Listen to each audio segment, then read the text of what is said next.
Y en los primeros versículos encontramos algo que me ha llamado mucho la atención y de lo cual quiero hablar en esta tarde. Pero tú habla lo que está de acuerdo con la sana doctrina. Que los ancianos sean sobrios, serios, prudentes, sanos en la fe, en el amor, en la paciencia. Y sigue contando y pidiendo cosas, ¿verdad? La frase que me llamó la atención y es el tema que queremos hablar esta tarde es cómo tener una fe sana. Cómo tener una fe sana. Dice la Biblia que el apóstol Pablo le pedía a Timoteo que los ancianos, que el liderazgo de la iglesia tenían que tener una fe sana. Indagando por distintos textos del Nuevo Testamento, veo que a veces se menciona la fe, pero no siempre desde un punto de vista positivo. Hay como muchos tipos de fe, incluso también muchos niveles de fe. Y el apóstol Pablo y el Señor a través de sus palabras nos dice que la fe del creyente tiene que ser sana. Hablaremos después cómo se puede tener una fe sana. Y también nos tendremos que preguntar si la fe que yo tengo está sana o está un poco enferma, ¿no? En Lucas 9:54 vamos a leer el primer texto donde podemos ver a unos discípulos del Señor que lógicamente tenían fe, pero una fe muy extraña. Yo la he llamado una fe distorsionada. Escuchemos Lucas 9:54. Viendo esto, sus discípulos Jacobo y Juan dijeron: Señor, ¿quieres que mandemos descienda fuego del cielo como hizo Elías y los consuma? Unos discípulos del Señor le están proponiendo al Señor: Señor, ¿quieres que oremos para que caiga fuego del cielo y destruya a esta gente que no ha querido recibirnos? Y dice, ¿pero qué estáis diciendo? El Señor no apoya esa petición. El Señor dice, ustedes no saben lo que están proponiendo, ustedes no saben de lo que están hablando. La fe no es para destruir a la gente, la fe es para edificar, para ayudar, para bendecir. Luego, esta gente tenía una fe distorsionada completamente. Y sería muy bueno que nosotros nos preguntáramos de vez en cuando qué tipo de fe tenemos. Porque vemos que estos discípulos tienen una fe muy grande, incluso hasta para proponerle al Señor, orar para que caiga fuego del cielo, como hacía el profeta Elías en varias ocasiones durante su ministerio, pero que no es ni el momento, ni el lugar, ni muchísimo menos la voluntad de Dios que se esté utilizando la fe para semejante barbaridad. Luego aquí vemos, sí, fe, pero una fe distorsionada. Hay un texto en 2 de Timoteo 1:5 que menciona otro tipo de fe y es un texto en el que el apóstol Pablo reconoce que la fe de Timoteo no es como la que él va a mencionar a continuación. 2 de Timoteo 1:5. Trayendo a la memoria la fe no fingida que hay en ti, la cual habitó primero en tu abuela Loida y en tu madre Eunice, y estoy seguro que en ti también. Analizando este texto, encontré que hay más de 43 traducciones diferentes de este término griego que se ha traducido en la versión Reina Valera como fe no fingida. Pero hay otras Biblias que en vez de poner fe no fingida, dicen fe verdadera, sincera, fe sin mezclas, fe sin hipocresía, fe nacida del corazón, fe sin disimulo, sin engaño. Incluso hay una versión alemana que dice fe sin máscara. Es un término que se emplea en 6 ocasiones diferentes en el Nuevo Testamento y hay un versículo en Romanos que dice que el amor tiene que ser sin fingimiento. Exactamente igual que la palabra que emplea Pablo a la hora de referirse a la fe. Entonces hay una fe fingida.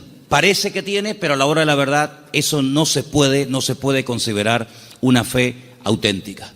Entonces estamos viendo cómo la Biblia menciona y habla de personas que en un momento determinado pueden tener fe, pero no es la fe sana de la cual queremos hablar en esta noche y cómo conseguirla. Entonces hemos visto una fe distorsionada, una fe fingida, que no era el caso de Timoteo. Tenemos también en Santiago 2:26, una fe que no sirve para nada. Lo dice literalmente el texto. Vamos a prestar atención. Santiago 2, versículo 26. Porque como el cuerpo sin espíritu está muerto, así también la fe sin obras está muerta. Fe sin obras. Hay fe, pero no hay obras, luego está muerta. No sirve para nada. Entonces hay gente que puede tener una fe aparentemente muy grande, pero no hay obras. Esa fe no produce nada. Por lo tanto, dice Santiago, es una fe muerta. Y lo muerto, pues ya me contarás para qué sirve. Absolutamente para nada. Ya hay tres tipos de fe: distorsionada, una fe fingida, una fe muerta, y hay una fe que quisiera contar un poquito de quién se trata. ¿Os acordáis del joven rico? Un chico que dice que había guardado todos los mandamientos de la ley, era muy escrupuloso, moralmente impecable, pero él notaba que le faltaba algo. Y le pregunta al Señor: Señor, ¿qué tengo que hacer para heredar la vida eterna? Y el Señor le propone un estilo de vida diferente, le habla de que tiene que romper con ese espíritu de materialismo que lo domina, le habla de que tiene que guardar los mandamientos, y él dice: yo todo esto lo he guardado. Luego vemos que muchos escribas y fariseos, incluido en el joven rico, eran personas de fe, pero era una fe religiosa, mecánica, Hay que orar, oramos. Hay que leer, leemos. Hay que ayunar, ayunamos. Hay que congregarse, me congrego. Pero el Señor no quiere que actuemos como si fuéramos máquinas, hermanos. Que no seamos como robots, que hacen las cosas, pero sin sentimiento, sin pasión, sin ganas, sin deseo. Las hacen, pero no hay vida en lo que hacen. Digamos que es una fe religiosa. Sin embargo, volvemos al texto de Tito capítulo 2, donde el apóstol Pablo dice que los creyentes tienen que tener una fe sana. Quédense con eso, una fe sana, que no está enferma, que no está distorsionada. No es una fe que llegamos incluso a tener fe en la fe, valga la redundancia. Conocen la película de la lámpara de Aladino, ¿no? Esa lamparita que la frotan, sale un genio, y el objetivo del genio es cumplir los deseos de aquel que tuvo la suerte de encontrar la lámpara de Aladino. La fe no es la lámpara de Aladino. No tenemos que tener fe en nuestra fe. Dice el Señor: tened fe en Dios. ¿Cuántos dicen amén? Antes de ver las características y cómo se puede tener una fe sana, quiero llevarles a Mateo capítulo 8, donde vais a ver cómo el Señor sabe perfectamente qué nivel y qué calidad de fe tenemos. En Mateo capítulo 8, a partir del versículo 5, se relata la historia de una visita de Jesús a un pueblo llamado Cafarnaún, que significa el pueblo de Naún. Y en el versículo 5 dice que Jesús entró en Cafarnaún y vino a él un centurión. Luego, no es un judío, es un gentil. Y este centurión, que era una especie de capitán, viene rogándole y le dice: Señor, mi criado está postrado en cama, paralítico, gravemente atormentado. No es un hombre insensible, no es un hombre arrogante como la mayoría de los romanos de la época. Es un hombre que viene pidiendo ayuda. Y viene pidiendo ayuda a un judío. Luego aquí hay un acto de humildad muy grande. Y le dijo el Señor: yo iré y le sanaré. Versículo 8. Respondiendo el centurión le dijo: Señor, no soy digno de que entre bajo mi techo. Solamente di solamente la palabra y mi criado sanará.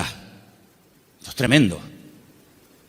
Porque también yo soy hombre bajo autoridad y tengo bajo mis órdenes soldados. Y le digo a este: ve, y va. Y le digo a otro: ven, y viene. Y a mi siervo: haz esto, y lo hace. Al oírlo Jesús se maravilló y dijo a los que le seguían: de cierto os digo que ni aún en Israel he hallado tanta fe.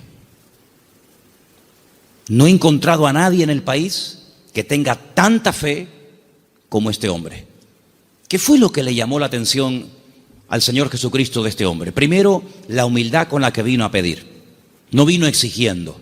No vino: oye, que soy un centurión romano y me tienes que obedecer. Sino vino con humildad. Vino, dice, que rogándole. Y no vino pidiendo algo para él, sino para otra persona. Luego aquí hay una compasión, aquí hay un amor por alguien que está sufriendo, que no es precisamente él, sino es su criado. Luego hay una cosa muy interesante en la conversación. El Señor está dispuesto a ir a la casa de un gentil. El Señor está dispuesto a ir a la casa de este hombre. Sin embargo, este hombre dice: Señor, sinceramente yo no soy digno de tenerte bajo mi techo. Pero podemos solucionarlo de otra manera.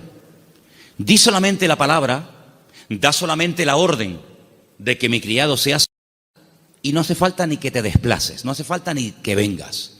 Fíjate que el hombre le pone un ejemplo al Señor. Le dice: mira, yo soy un hombre de autoridad.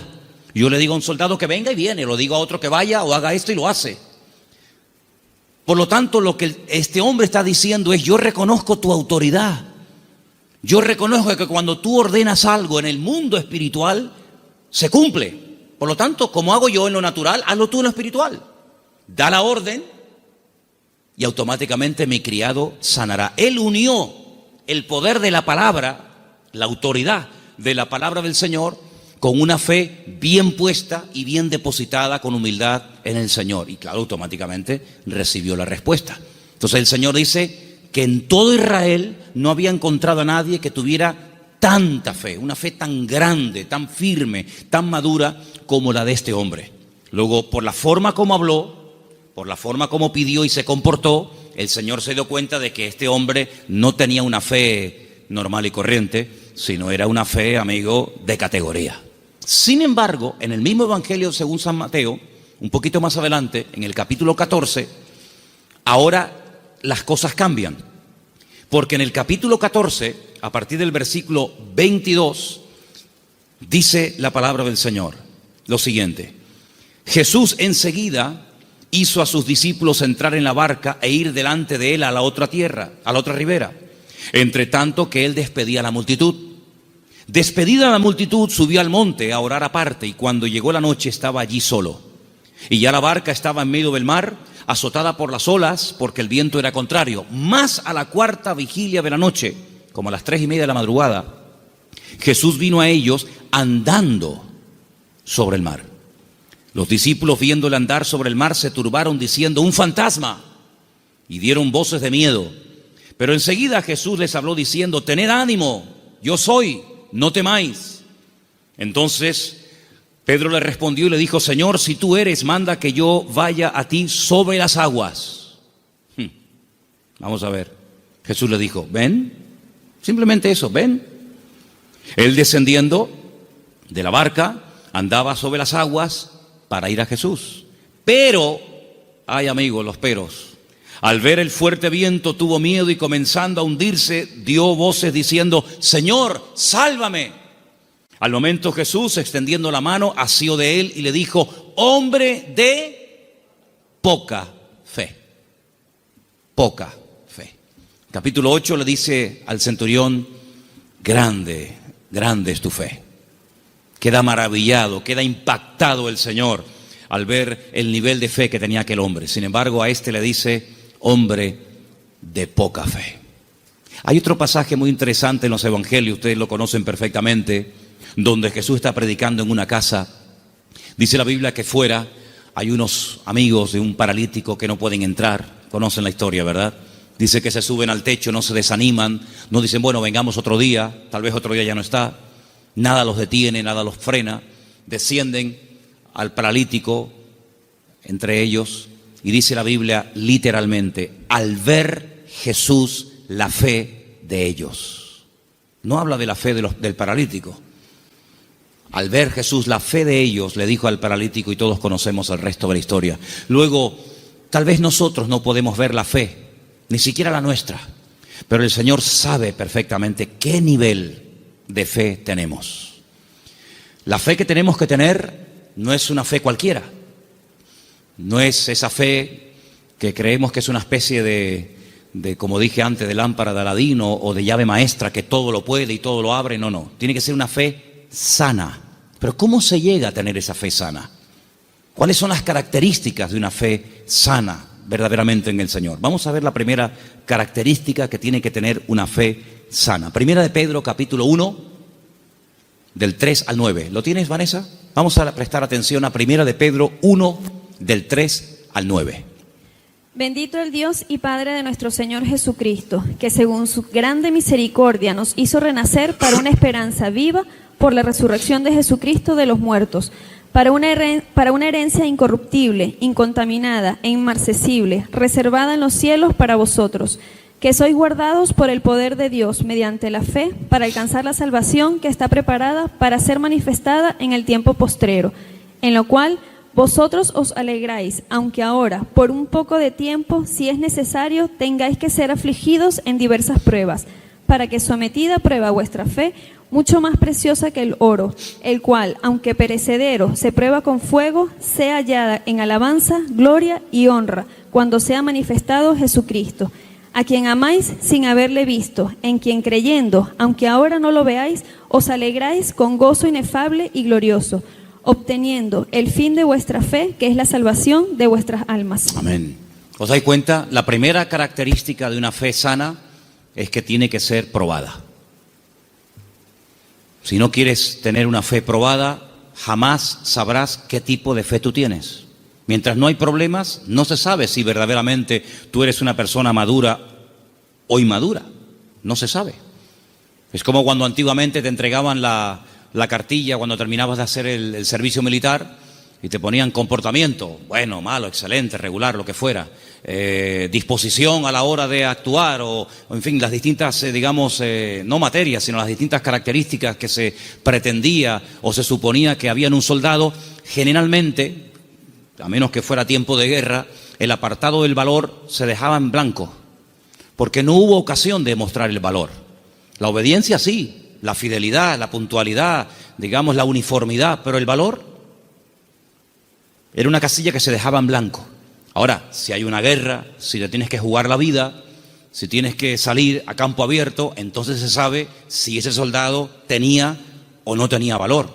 Con la fe es exactamente igual. Si no hay pruebas, pues sí, tengo fe. Pero amigo, y cuando llegaron las pruebas, ¿cómo reaccionó usted ante el primer problema que le vino después de conocer al Señor? Porque nosotros reaccionamos de una manera antes de conocer al Señor que no puede ser la misma después de conocer al Señor. ¿Cómo, por ejemplo, reaccionó Job? Job no era judío, Job era un gentil, pero tenía tan clara su confianza y su fe en el Señor que después de las pruebas aún estaba mejor que antes de las pruebas. Antes de las pruebas era un hombre rico. La vida le sonrió, tenía hijos, matrimonio que funcionaba perfectamente, aparentemente, tierras, criados, prestigio, casas, un patrimonio increíble y no había ningún problema. El Señor permitió, porque todo lo permite el Señor, que las cosas comenzaran a ir de diferente manera. Perdió en una semana a todos los hijos, no a uno, a todos, los varones y las hembras. Perdió todos los animales, eso era una tragedia en aquel tiempo. Las cosechas se le pudrieron, la mujer se le volvió en su contra, él cayó enfermo, las casas se le derrumbaron, los amigos, ni te cuento. Si uno dice, bueno, pero ¿dónde está Dios en todo esto? Nunca estuvo Dios más cerca de Job que cuando era probado. Cuando más cerca Dios estuvo de Job y cuanto más cerca Job estuvo del Señor fue en el tiempo de la prueba. En ningún momento se quejó. Argumentó, habló con el Señor, todo lo que tú quieras, pero en ningún momento claudicó y dijo, no merece la pena, no sirve de nada llevar una vida íntegra, llevar una vida de santidad, porque al fin y al cabo, mira, estoy pasando lo peor que los que no creen en ti, Señor. Al final, cuando termina todo aquel ciclo de pruebas tremendas, que no sabemos exactamente cuánto tiempo duró, él dice cosas tremendas. Él dice, yo de oídas te había oído, pero ahora mis ojos te ven. Ahora es cuando yo verdaderamente he conocido qué tipo de Dios, qué naturaleza es la de mi Dios.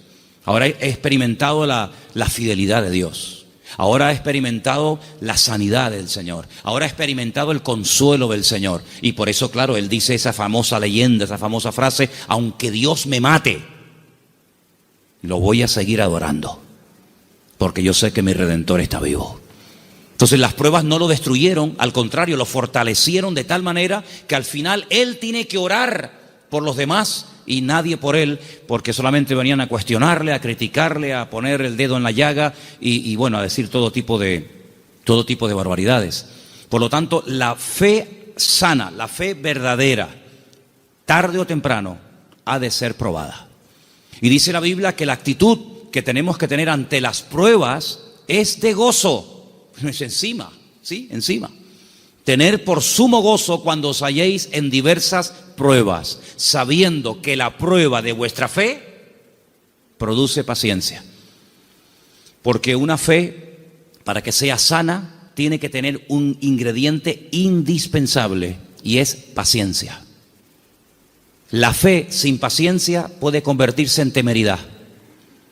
Y tú dices, pero la fe tiene que ir acompañada de paciencia. Hombre, claro, si no se termina convirtiendo en desesperación. No entiendo nada. Oro, pido con fe y no recibo. ¿Pero cómo es esto? Entonces, si no va acompañada del ingrediente de la paciencia, al final terminas desesperándote porque crees que no tienes fe, que has cometido un pecado, que te han hecho algo malo, etcétera, etcétera, y comenzamos a decir tonterías, y toda tontería, toda queja, todo lamento que salga de nuestros labios lo que hace es que va deteriorando, enfermando, debilitando cada vez más la fe. Y en vez de ser una fe sana, es una fe, pero enferma. Entonces, vemos que la característica de una fe sana es que ha sido probada por el fuego. Es interesante notar que hay un momento en el que el Señor le dice a Pedro, Pedro, Satanás ha venido para pedirme permiso porque os quiere zarandear como al trigo. Eso es una revelación de parte del Señor, porque en ningún momento encontramos en los evangelios a Satanás hablando con Cristo pidiéndole semejante cosa. Eso es una revelación que el Señor contó. En esas cosas que le ocurrían a nivel personal al Señor, dice, Él os va a zarandear como el trigo, pero yo ya he rogado previamente por ustedes para que vuestra fe no falle. Y una vez que seáis confirmados, vete y confirma a tus hermanos. En otras palabras, el Señor no descarta en ningún momento que un creyente en algún momento determinado de la vida pueda ser sacudido o pueda ser zarandeado, es decir, probado. Y entonces ahí esa fe se puede demostrar y comprobar si verdaderamente la fe que usted tiene es una fe a prueba de bombas, pues una fe que le dura hasta la primera prueba. En la parábola del sembrador, dice la Biblia que hay semillas que brotaron muy rápido, pero dice cuando salió el sol quemó la semilla y no dio fruto. Y cuando están en privado, los discípulos le preguntan al Señor o le piden al Señor que les explique la parábola del sembrador. Y Él les dice, mira, las semillas que caen junto al camino y brota rápido son los que reciben la palabra, al momento la reciben con gozo, pero como no tienen raíces, cuando sale el sol, que son las pruebas y las dificultades de la vida, las pruebas de la vida secan, son de corta duración. Entonces la prueba lo que hace es que fortalece nuestra fe para que nuestra fe pueda estar preparada para la siguiente prueba y así de esa manera tener una fe robusta y madura que ha soportado las pruebas. Es como cuando se construye un puente, se hace una prueba de carga. No se abre al público, decir, bueno, abran, ¿y si se cae? Hay que hacer una prueba de carga. Ponen el puente todo lleno de camiones cargados a tope y los dejan ahí un tiempo para que si el puente resista, pues si el puente resiste la prueba, pues entonces se puede abrir el tráfico al público. Exactamente igual. Nuestra fe tiene que ser probada y tiene que ser probada donde necesita ser probada. A lo mejor en lo económico, a lo mejor en lo familiar, a lo mejor en lo físico, no sé, pero el Señor sabe dónde tiene que apretar porque todas las pruebas siempre son para nuestro progreso, para nuestro crecimiento y para fortalecer nuestra fe. ¿Cuántos dicen amén? La segunda característica de una fe auténtica, de una fe sana, la encontramos en una carta que Pablo le escribe a los hermanos de Tesalónica. Primera de Tesalonicenses 1. Del 2 al 10. Es una lectura un poquitín larga, pero por favor presten atención. ¿La tienes tú, Patricia? Adelante. Damos siempre gracias a Dios por todos vosotros, haciendo memoria de vosotros en nuestras oraciones, acordándonos sin cesar delante del Dios y Padre nuestro de la obra de vuestra fe, del trabajo de vuestro amor y de vuestra constancia en la esperanza en nuestro Señor Jesucristo, porque conocemos, hermanos amados de Dios, vuestra elección. Pues nuestro evangelio no llegó a vosotros en palabras solamente, sino también en poder, en el Espíritu Santo y en plena certidumbre, como bien sabéis cuáles fuimos entre vosotros por amor de vosotros, y vosotros vinisteis a ser imitadores de nosotros y del Señor, recibiendo la palabra en medio de gran tribulación con gozo del Espíritu Santo, de tal manera que habéis sido ejemplo a todos los de Macedonia y de Acaya que han creído, porque partiendo de vosotros ha sido divulgada la palabra del Señor, no solo en Macedonia y Acaya, sino también en todo lugar vuestra fe en Dios se ha extendido, de modo que nosotros no tenemos necesidad de hablar nada, porque ellos mismos cuentan de nosotros la manera en que nos recibisteis y cómo os convertisteis de los ídolos a Dios, para servir al Dios vivo y verdadero, y esperar de los cielos a su Hijo, al cual resucitó de los muertos, a Jesús, quien nos libra de la ira venidera. Amén. La iglesia de Tesalónica, desde el primer momento, fue una iglesia muy perseguida, muy perseguida. No todas fueron así, pero una de las características de esa congregación es que desde el primer momento los creyentes fueron perseguidos. Hermanos perdieron la vida. Llegó un punto que la presión era tan tremenda, que comenzaron a pensar si a lo mejor ya había comenzado hasta la gran tribulación. Fíjate lo que te digo. Y por eso Pablo tiene que escribirles varias cartas y alentar y animar a los hermanos y aclararles que todavía ese tiempo no ha comenzado, y les alienta y les anima a decir: hermanos, seguir adelante, el Señor aún no ha venido. El tiempo de angustia de Jacob, la gran tribulación, aún no ha comenzado. Y Pablo pone doctrina encima de la mesa para que ellos sepan que lo que está pasando no es todavía lo que está profetizado para los últimos tiempos, ¿verdad? Y una de las cosas que el apóstol Pablo reconoce de la iglesia es que la fe de la iglesia, la fe de los hermanos de la ciudad de Tesalónica, no se quedó encerrada entre cuatro paredes, sino que los creyentes no habían perdido el valor de testificar a los que no conocían al Señor. Ellos se habían convertido, como dice ahí, hemos leído, de los ídolos. Habían sido gente idólatra, politeísta, y habían dejado esa vida de desorden, de idolatría, para convertirse al Dios vivo y verdadero. Pero la conversión de ellos, la fe de ellos depositada en el Dios vivo y verdadero, no era algo que se hacía a escondidas, sino algo que ellos querían que se difundiera. De tal manera que Pablo llegaba a ciertas y determinadas poblaciones, y la gente en esos lugares daban testimonio de lo que los hermanos de Tesalónica estaban pasando y cómo la fe de ellos se había extendido. Y esto es muy importante, hermanos. Esto es muy importante porque en un momento tenemos un encuentro inicial con el Señor. Nos encontramos con el Señor, entendemos el propósito de la salvación, de la venida de Cristo. Pedimos perdón por nuestros pecados, lo aceptamos como nuestro Señor y Salvador personal. Muy bien, pero ¿y ahora? Ahora se tiene que extender nuestra fe. Tenemos que divulgar nuestro testimonio, nuestra esperanza en el Señor, porque no todo el mundo tiene la misma fe.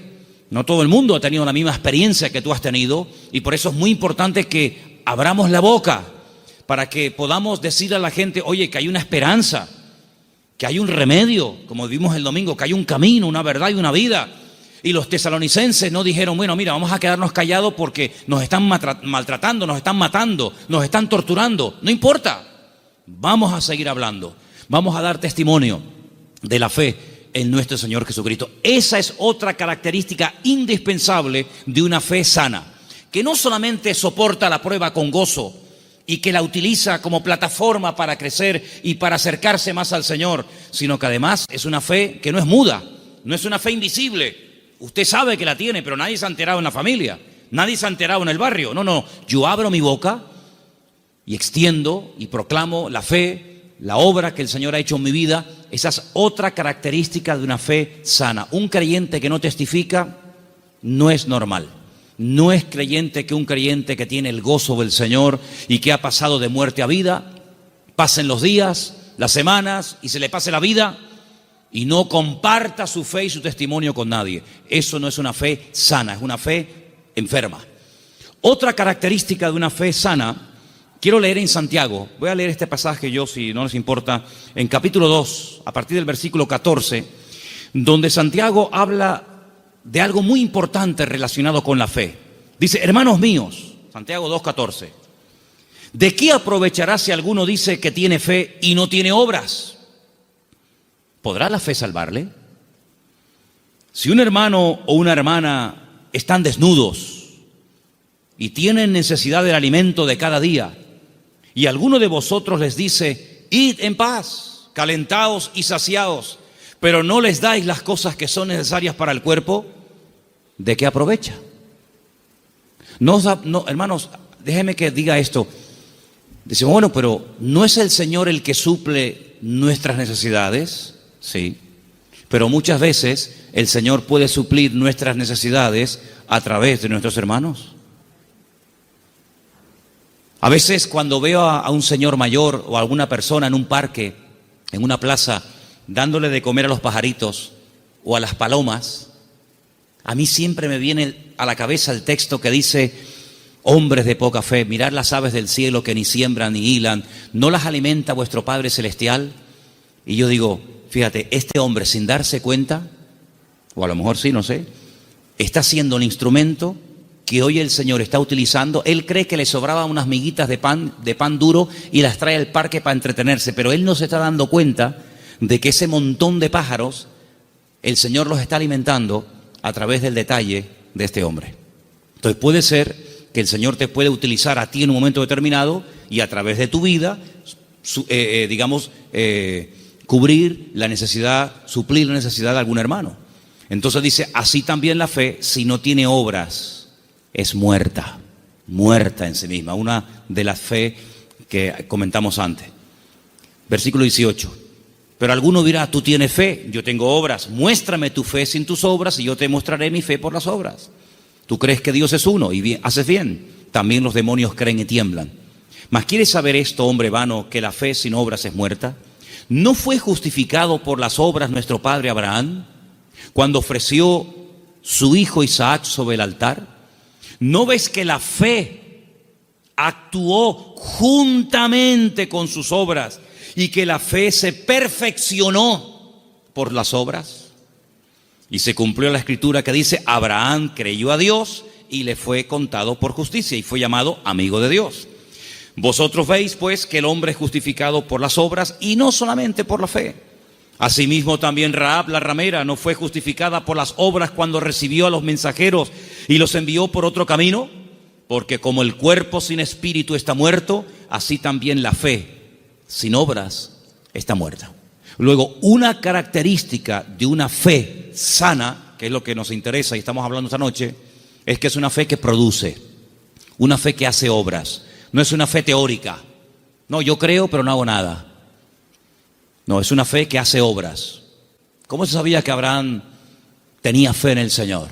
Bueno, pues yo estaba justamente leyendo hoy ese pasaje y dice la Biblia que este hombre viaja desde el sur de Israel, desde una ciudad llamada Beersheba, recorre todo el desierto del Negev, llega hasta el monte Moria, allí en Jerusalén, y antes de llegar deja a unos criados y le dice, bueno, guárdeme aquí el asno, el burrito, que dice, iremos, adoraremos y volveremos. Y a veces seguimos leyendo el pasaje y nos olvidamos de decir, no, espérate un momento, mira lo que acaba de decir. Iremos, adoraremos y volveremos. Pero ¿cómo dice volveremos si Abraham sabe que tiene que subir al monte Moria y sacrificar, es decir, matar a su hijo Isaac? Dirás en todo caso, volveré. Señor, que creía que si mataba a su hijo Isaac, el Señor se lo podía resucitar y volverlo a tener con él. Y en cierto sentido, eso fue lo que pasó. No lo mató, sabemos el resto de la historia, pero él en su corazón lo había sacrificado antes de subir al monte Moria. ¿Se da cuenta? Pero la fe de Abraham no quedaba simplemente en un acto de obediencia, sino que iba mucho más allá. Bueno, yo lo mato, yo lo sacrifico porque al fin y al cabo es lo que Dios, mi Señor, me ha pedido. Pero creo que Él me lo puede dar de entre los muertos. Y es que nunca nadie había resucitado, hermanos. Él no puede decir, no, es que ya resucitó fulanito de tal. No había resucitado nadie. ¿Cómo sabía Abraham que el Señor podía resucitar muertos? Porque Abraham conocía a Dios. Y la fe auténtica, la fe sana, no es una fe ciega, no es una fe irracional, es una fe basada en hechos, en realidades. Y qué mejor realidad que conocer a Dios y conocer su palabra. Yo dije en una ocasión que hubo un momento en nuestra vida en los que creímos en un Dios que prácticamente no conocíamos. Cuando nosotros la primera vez aceptamos al Señor, ¿qué sabíamos del Señor? Pues muy poca cosa. No conocemos hoy nosotros al Señor mejor que hace años atrás cuando lo conocimos o lo recibimos en nuestro corazón, ¿sí o no? Por supuesto que sí. En aquel momento fue un acto de fe. Yo necesité fe, créame, yo particularmente, yo no sé usted, pero yo necesité mucha fe porque yo no creía en Dios. No creía en Dios, sencillamente. Para mí no existía. Y yo necesité que Dios me diera fe para poder creer en Él. Pero créanme, hermanos, y lo digo con toda sinceridad, yo hoy en día no necesito fe para creer en Dios. Yo es que sé que Dios existe. La fe se necesita para creer en lo que usted tal vez no ve o no ha recibido y tiene fe de poder recibirlo. Pero yo no necesito fe para creer en mi Padre. Yo no necesito hoy por hoy fe para creer si este libro es o no es la palabra de Dios. Es que yo sé que es la palabra de Dios. Por lo tanto, la fe tiene que ir en aumento, tiene que ir creciendo, tiene que ir madurando. Y por eso, amados hermanos, hay momentos en los que en la vida de ciertos y determinados personajes, los milagros tenían que verse muy asiduamente, un poco como para sacudirlos y para provocar la fe en ellos. Pero hay un momento en nuestra vida en los que prácticamente ya no necesitamos tantos milagros cada día, porque el hecho de que el Señor sea mi Señor, ya para mí eso es más que suficiente, y sé que todo lo demás vendrá por añadidura. ¿Cuántos dicen amén? Hay gente que continuamente le pone pruebas al Señor. Señor, ¿será tu voluntad esto? Señor, ¿será tu voluntad lo otro? Señor, voy por aquí, Señor, voy por allá. Bueno, pues si constantemente le tienes que estar poniendo pruebas a tu Dios, es porque no lo conoces mucho. Porque si tú sabes que a tu marido no le gustan las lentejas, no sé si hay algún marido, perdón si alguien se sienta aludido, pero si tú sabes que a tu marido no le gustan las lentejas, no dices, se las voy a poner a ver si le gustan o no le gustan. Ya te ha dicho de todas las formas que no le pongas lentejas que no le gustan. Por lo tanto, como ya lo sé, no se las pongo. Pero yo sé que lo que le gusta es el potaje de berros. Entonces, en la medida en la que tú conoces a tu marido, a tu esposa o a tu hijo, a quien sea, tú te comportas de una forma diferente con él o con ella, ¿sí o no? En la medida en que tú conoces a Dios, yo no tengo que decirle a Dios, Señor, ¿se puede hacer esto o no se puede hacer? Voy a poner un papelito con un sí y con un no. Soplo y el que se quede en la mesa, no hace falta jugar a eso, porque yo ya conozco a mi Dios y yo sé lo que le gusta y lo que no le gusta. Leía en el día de ayer algo tremendamente interesante. Dice Pablo, es que la ley no fue dada para el justo. La ley fue dada para el homicida, la ley fue dada para el que no conocía a Dios y tienes que decirle todo, le tienes que contar todo. Pero José nunca leyó la Biblia y José era capaz de decir, eso no lo puedo hacer, porque si yo hago eso, yo peco contra mi Dios. ¿Os acordáis? Cuando es tentado con la mujer de Potifar, él podía haber dicho, bueno, ¿dónde está escrito que esto es pecado? No estaba escrito por ninguna parte, pero es que él conocía a Dios. Y cuando una persona conoce a Dios, aunque no tenga mucho conocimiento de la Biblia, conoce más del Dios de la Biblia que de la Biblia del Señor y sabe perfectamente discernir y dice, esto no es de Dios, esto no es del Señor. Porque el que conoce al Señor, dice la Biblia, hay un texto muy bonito que dice, el pueblo que conoce a su Dios se esforzará. Y nosotros, amados, queridos hermanos, no dejamos de pecar por miedo al castigo, sino no pecamos por temor a Dios, por respeto al Señor, que es muy diferente. Amén. Otra característica de una fe madura, tal vez le puede sorprender esta frase, es que no tiene miedo a las aventuras. En Génesis capítulo 12, quiero que vean este pasaje conmigo. Génesis capítulo 12, versículo 1. Hay una palabra aquí muy bonita que la hemos leído en muchas ocasiones.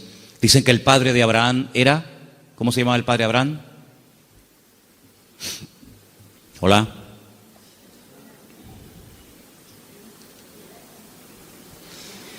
El padre de Abraham se llamaba Taré.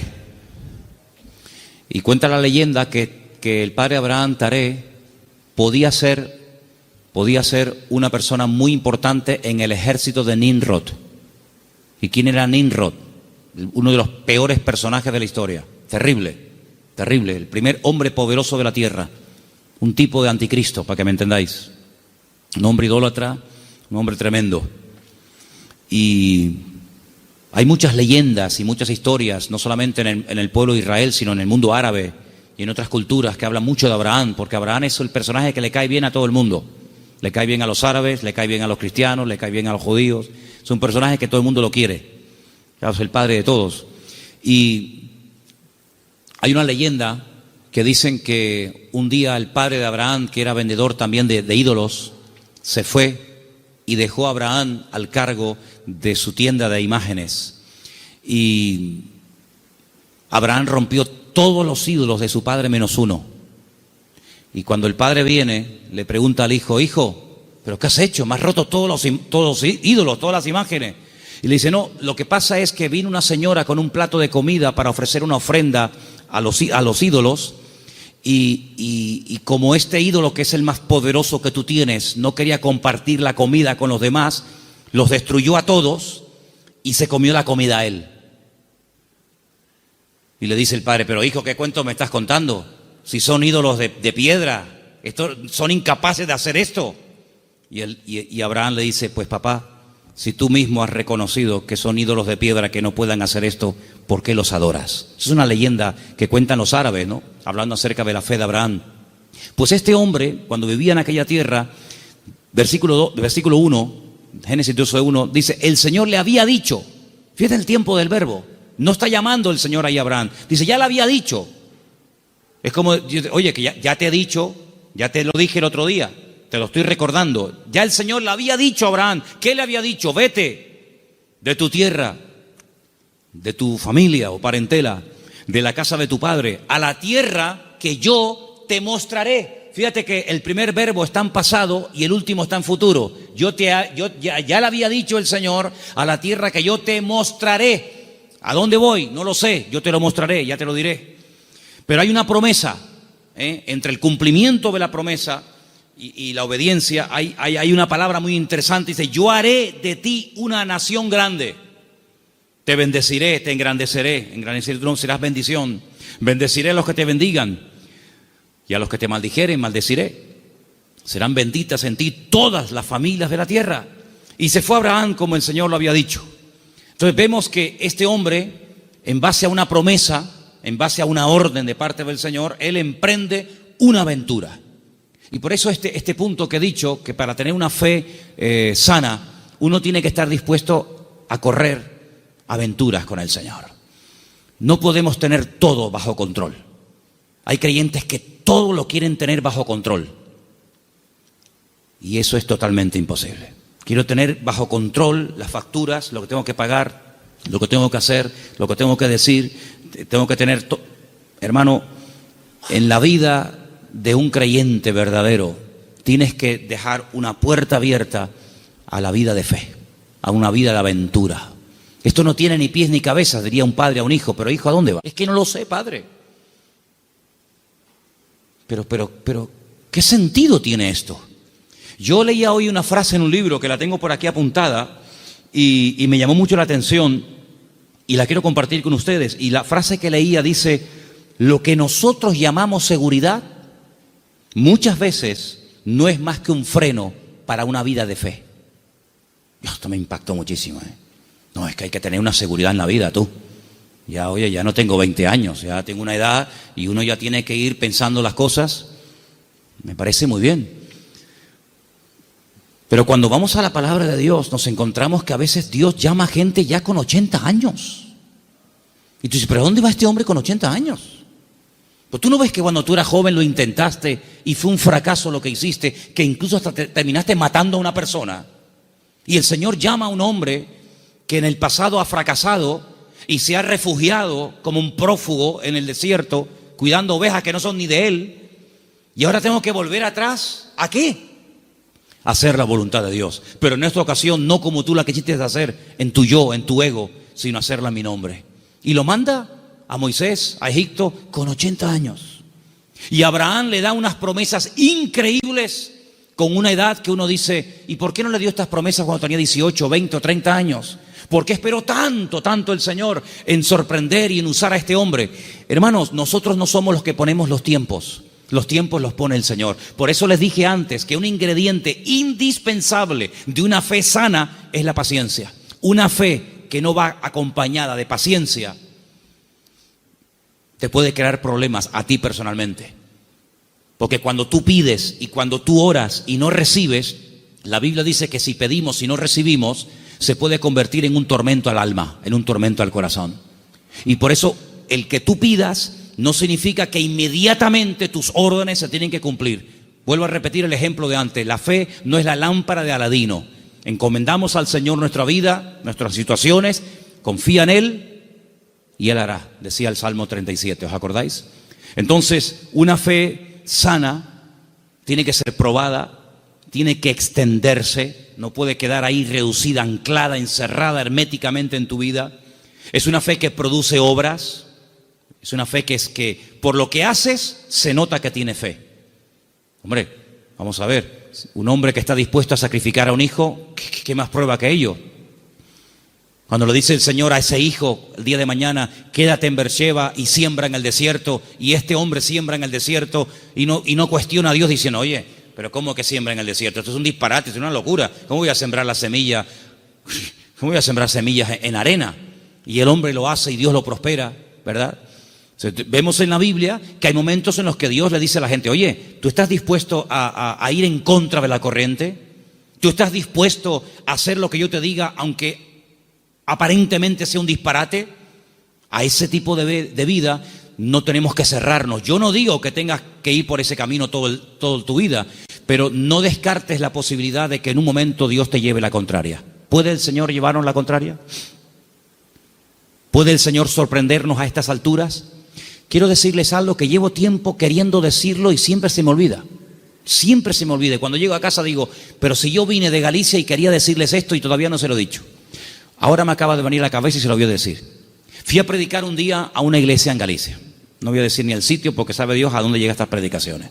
Fui a predicar a un lugar y el pastor de esa iglesia, que llevaba ya mucho tiempo al frente de esa congregación,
me dice que se va a ir a otra ciudad, a empezar otra iglesia.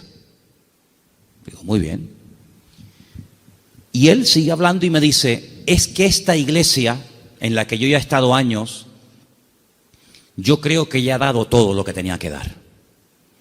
Hemos hecho evangelismo, hemos hecho retiros, hemos hecho campamentos, hemos hecho vigilias, y yo creo que esta iglesia ya ha dado todo lo que tenía que dar y voy a comenzar en otra parte. Y cuando yo llegué a casa y comencé a pensar en lo que este hermano me había dicho, es un buen hombre, es un buen pastor, no estoy hablando de un pseudo pastor, estoy hablando de un hombre de Dios, pues yo dije, Señor, es interesante en la vida porque en la vida tiene que saber uno hasta dónde tiene que llegar. La Biblia nos enseña que el sueño de Moisés era entrar a la tierra prometida. El Señor dijo, no, hasta aquí llegaste, amigo. Pero no voy a cruzar el Jordán, no, es que soy Moisés, me da igual. Yo si quieres te enseño la tierra, pero aquí se acaba tu vida, amigo. A partir de ahora le pasas el relevo a Josué. Y vemos que Moisés no entró en la tierra prometida. Y tan grave fue lo que hizo, aparentemente delante del Señor fue gravísimo, para no dejarlo entrar, tú imagínate, ¿verdad? Vemos, por ejemplo, a David. ¿Cuál era el sueño de David? El sueño de David era levantar un templo a Dios. Ese era el sueño de David. ¿Se lo había pedido el Señor? No. De hecho, el Señor le dice a través del profeta Natán, le dice, ¿dónde me vais a meter a mí? Si el cielo es mi trono y la tierra es el estrado de mis pies, ¿qué casa me vais a construir a mí? Pero si quieres hacerla. Sin embargo, vemos que el Señor no le permitió. El que verdaderamente tenía ganas de levantar el templo, no lo pudo levantar. Su hijo fue el que lo levantó. Entonces, él entendió que su vida no era, o el sueño de su vida no se iba a cumplir, sino que era su hijo el que iba a levantar el templo. Luego, uno tiene que saber hasta dónde puede llegar. Porque, hermanos, seamos sinceros. Si analizamos, por ejemplo, la vida de José, un hombre de fe, un hombre obediente, vemos que sí, él había recibido una revelación cuando era jovencito de lo que sería su vida. Pero si aquellos sueños que él tuvo de pequeño no le ayudaba, en cierto sentido, el faraón a poder cumplirlos, pues se pudriría en la cárcel. Luego, otra persona tuvo que soñar para que sus sueños personales, la revelación de parte del Señor a él, se pudiera hacer realidad. Por lo tanto, es muy importante como congregación, como familia, como matrimonio, como hijo, como pastor, como creyente, saber hasta dónde tengo que llegar con el Señor. De hecho, para mí hay dos preposiciones que aparecen en la Biblia que tenemos que tenerlas presentes siempre en nuestra vida de fe. Desde, hasta. Son dos preposiciones importantísimas en la vida de un creyente que quiere tener una fe sana. Desde, hasta. ¿A qué me refiero? Josué capítulo 1 dice, la tierra te la he entregado. Nadie te podrá hacer frente en todos los días de tu vida. Desde, hasta, esa es la tierra en la que te puedes mover. No te salgas de ese marco, no te salgas de ese terreno, porque no te la daré.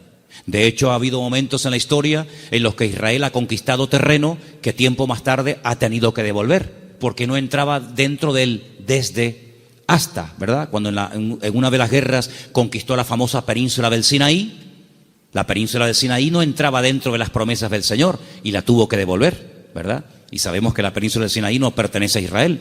Por lo tanto, como creyentes tenemos que saber cuáles son nuestras limitaciones, qué tipo de fe tenemos y con ese tipo de fe trabajar y movernos en el Señor. Porque dice la Biblia que no a todos se nos ha dado la misma fe, ni los mismos dones, ni el mismo conocimiento, ni los mismos talentos. Por lo tanto, cada uno tiene que, examinarse a sí mismo y decir, bueno, a mí el Señor no me ha llamado a predicar, pero así a mí el Señor sí me ha llamado a servir o a colaborar. Tal vez el Señor a mí no me ha llamado al ministerio musical, pero me ha llamado o me ha capacitado o me estoy preparando para el ministerio de enseñanza o para el ministerio, para otras culturas. Cada uno de nosotros tiene que examinar su fe y ver a sí mismo qué estás haciendo con el nivel de fe que tú tienes. Hay una característica que yo quisiera que leamos algunos versículos. No sé si lo tienen ustedes ahí, Patricia. Hebreos 11, ¿sí? Del 8 al 10. Porque antes dije algo que quiero que te lleves esta tarde grabado en tu corazón. Incluye la paciencia en tus oraciones. Incluye la paciencia en tu fe. Si no incluyes la fe, la paciencia en la fe que tienes, lo puedes pasar mal, porque va a haber un momento en el que te vas a pelear con Dios, te puedes desanimar, porque dices, Señor, estoy orando con fe, estoy orando conforme a tu voluntad y no veo resultados, pero es que la fe tiene que ir acompañada de la paciencia. Vamos a leer dos textos y con ellos terminamos. Hebreos 11, del 8 al 10, por favor. Por la fe, Abraham, siendo llamado, obedeció para salir al lugar que había de recibir como herencia, y salió sin saber a dónde iba. Por la fe habitó como extranjero en la tierra prometida, como en tierra ajena, morando en tiendas con Isaac y Jacob, coherederos de la misma promesa, porque esperaba la ciudad que tiene fundamentos, cuyo arquitecto y constructor es Dios. Esperaba en esa búsqueda, esperaba la ciudad cuyo arquitecto y fundador es Dios. Ahí el verbo está en un imperfecto progresivo. Es decir, espero, pero no de brazos cruzados, a ver qué pasa, no. Espero y me muevo en esa espera. ¿Me explico? Me muevo en fe. Aún no he recibido lo prometido. ¿Estará aquí la ciudad cuyo arquitecto y fundador es Dios? ¿Está aquí? ¿No? Vámonos para allá. Y se iba a otro lugar, acampaba. Yo lo que busco es la ciudad que ha construido mi Dios. Una ciudad firme, estable. Vivo en tiendas de campaña, pero no importa, yo estoy buscando una ciudad que tiene fundamentos. Pasaba un tiempo, aquí no es. Bueno, dice la Biblia, y esto es un misterio tremendo, que dice que la llegó a ver. La llegó a ver y la saludó, como diciendo, algún día yo estaré allí. Yo les dije una vez que a mí me llamó muchísimo la atención, porque esto es algo que dice el Nuevo Testamento. Esto no lo dice el Antiguo Testamento. La Biblia no dice en el Antiguo Testamento en ninguna parte que Abraham buscaba la ciudad cuyo arquitecto y fundador es Dios. Eso no lo dice en ninguna parte. Eso lo dice el Nuevo Testamento en la carta a los Hebreos. Luego hay una transmisión oral, cosas que se contaban de padres a hijos, de generación en generación, que no están escritas en la Biblia, pero que llegaron hasta los tiempos del Señor Jesucristo, y el que escribió la carta a los Hebreos, que puede ser Pablo, Apolo, Lucas o quien fuera, él, inspirado por el Espíritu Santo, dice en la carta, si fuera mentira, Dios no le hubiera permitido que lo escribiera, que Abraham lo que en el fondo buscaba no era agua en el desierto, lo que él buscaba era una ciudad cuyo arquitecto y fundador es Dios. Y tú dices, ¿qué ciudad es esa? ¿Qué ciudad es? ¿Una ciudad que ha hecho Dios? Bueno, yo solamente conozco una. ¿Cuál es? Pues la Nueva Jerusalén, ¿sí o no? No hay otra. Bueno, pues cuando hemos ido muchas veces a Israel, en el famoso Museo del Templo, pues resulta que al principio ustedes saben que hay unas habitaciones que te van explicando la historia de la Biblia con unos cuadros gigantes, unos cuadros enormes. No dejan sacar fotografías, no dejan hacer películas, pero bueno, yo lo tengo aquí grabado en mi cabeza. Y hay un cuadro enorme que yo me quedé mirando, digo, esto es increíble, Se ve. Son allá, claro, ya Isaac no era un niñito de 4, Isaac tenía entre 35 y 40 años cuando va al monte Moria con su padre. Algunas veces la gente se imagina que ven mi niño, ven bonito, ven, ponte aquí. No, Isaac era un hombre ya hecho y derecho. Y lo pone sobre el altar y se ve el altar de piedras con Isaac amarrado de pies y de manos. En el fondo se ve unas zarzas con un carnero allí enroscado. Se ve a Abraham con el puñal en alto, pero él está mirando al cielo, y es a lo que voy, y se ve en el cielo el templo de Jerusalén, todo como si fuera de oro, se ve el templo, y Abraham mirando el templo de Jerusalén. Por eso los judíos dicen que lo que Abraham vio en el monte Moriah fue el futuro templo de Jerusalén, y ese es el monte donde se construyó el templo de Jerusalén. Y yo, cuando miraba aquello, digo, pero si los judíos no leen el Nuevo Testamento, si los judíos tienen prohibido leer el Nuevo Testamento, ¿cómo saben ellos que Abraham allí en aquel sitio, según la versión judía, él vio el templo de Jerusalén? Y yo en el Nuevo Testamento veo que Abraham lo que vio fue la Nueva Jerusalén. Bueno, algo se tuvo que transmitir a lo largo de la historia, de boca en boca, ¿verdad? De generación en generación, que llegó hasta los tiempos de la carta de los Hebreos, donde vemos que Abraham vio algo. Y dice que la vio. Entonces, amados hermanos, el nivel de fe de Abraham era algo tan espectacular que ¿cómo va a tener el temor de sacrificar a un hijo cuando sabe que Dios se lo puede resucitar? ¿Cómo va a tener el temor de dejar la herencia de su padre y quedar totalmente desheredado a la hora de salir del hogar cuando él sabe perfectamente lo que Dios le está prometiendo? La fe no tiene lugar a la duda. La fe es certeza. La fe es convicción. Ahora, si yo tengo un buen trabajo, pongamos un ejemplo sencillo de entender. Si yo tengo un buen trabajo, gano bien, estoy contratado fijo, tengo mis pagas, ya tengo una antigüedad, etcétera, etcétera, me va bien, me encuentro a gusto, y de repente me ofrecen otro trabajo, una de dos. O el que me ofrecen tiene que ser 1000 veces mejor que el que tengo, o no tiene ningún sentido que yo deje este buen trabajo por un trabajo que en el fondo no sé si me van a pagar, si no me van a pagar, si tienen solvencia, si no tienen solvencia, si estos van serios, si estos van broma. ¿Tú sabes lo que significó dejar todo papá, que me voy. ¿Pero te vas a dónde? No sé. ¿Y por qué? Es que Dios me llamó. ¿Pero qué Dios te llamó? Era una aventura, era un disparate.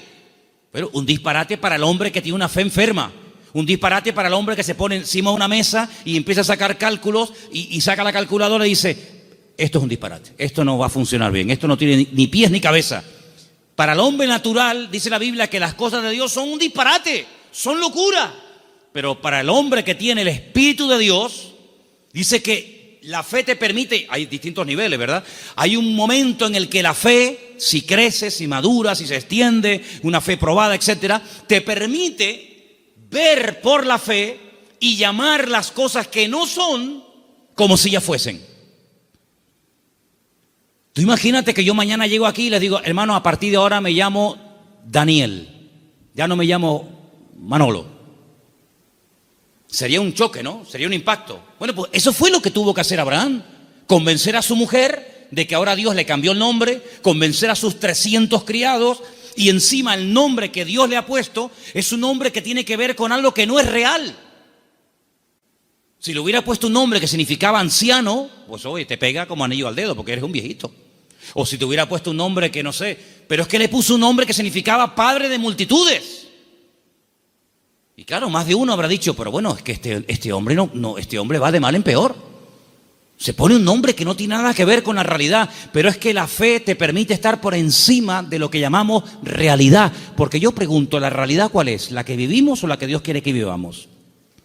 Porque la Biblia dice que la vida es sombra, y la sombra no es la realidad. La sombra proyecta una realidad. Y la Biblia dice que vivimos en un mundo que es de sombra. Sin embargo, cuando conocemos a Dios, nos damos cuenta que la sombra de Dios, para que nos entendamos, se proyecta muchas veces en lo que nosotros llamamos realidad, pero que realmente la realidad no es lo que vemos, sino lo que no vemos. Porque dice la Biblia que las cosas que vemos son temporales, pero las que no vemos son eternas. Y la Biblia dice, hay una promesa, que el justo, por la fe, vivirá. Pero en el texto original hebreo no aparece el verbo vivir, sino aparece el verbo ser. El texto dice, el justo por la fe existirá. Porque una cosa es vivir y otra cosa es existir. La existencia la da el Señor. Y cuando nosotros conocemos a Dios, comenzamos a descubrir que la vida que muchas veces nosotros llamamos seguridad no es más que un freno y un impedimento para ver la grandeza y descubrir el poder de nuestro Dios. Por eso quiero terminar recordando las 5 características de una fe sana. Preguntémonos si las tenemos. La fe sana tiene que ser tarde o temprano probada. Una prueba que no duele no es prueba. Una prueba que no afecta en algún momento determinado tu estado de ánimo, pues no es prueba ni a nada. Dije hace tiempo que una característica de que estás siendo probado es que no entiendes nada.